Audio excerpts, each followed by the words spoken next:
Hello guys, dito po tayo ngayon. Ako ay katatapos lang natin. Nag-ayos po tayo ngayon ng bahay dahil alam nyo na magpapasko, kaya tayo mga naglilinis po at nag-aayos ng naglagay po tayo ng bagong kortina. Kaya nag-ayos din natin dito sa loob ng bahay. Pinagtatabi-tabi ko po ang mga Durabox namin. Yan. At ito, ayan. Tabi-tabi na po ang mga Durabox namin para hindi siya magulo. Kaya po, kanina, ayan po ang pinagbibisihan ko po guys na maglikpit ng mga kalat sa bahay namin. Dito sa loob ng bahay ko guys. Kaya naglinis tayo. Ngayon, maayos na yung aking loob ng bahay.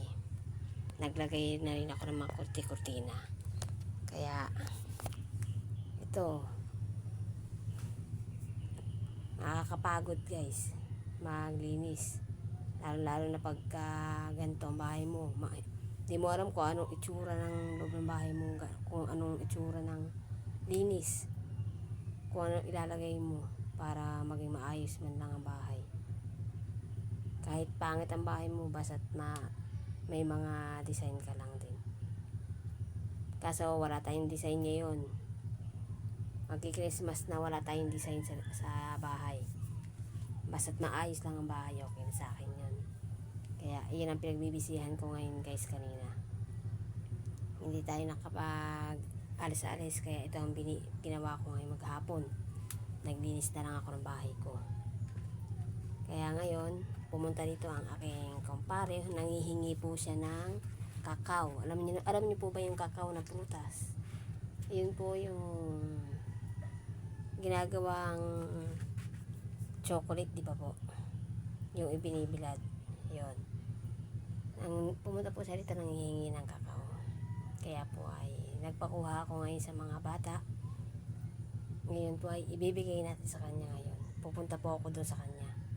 Kasi sabi niya sa akin ng umaga, sana daw paggising niya, may kakao na raw sa tabi niya. May kakao na raw sa kanya. Kaya nagpakuha ko ngayong hapon. Bibigay natin ngayon. Yan. Ito ipapakita ko sa inyo ang kakao guys. Ito guys diba? Kala ko butas na. Yan yun Bibigay natin to sa aking kumpare.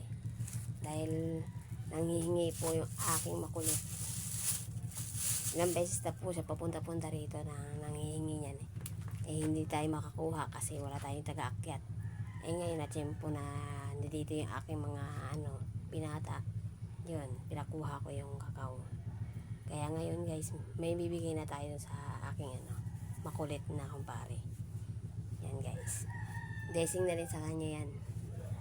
Ibibigay natin yung prutas kasi favorite daw niya yan guys Ayan. Let's go. Punta na tayo. Ayan guys. Nabigyan na natin guys. Tuwan-tuwa. Nakakain na raw siya guys ng kakao.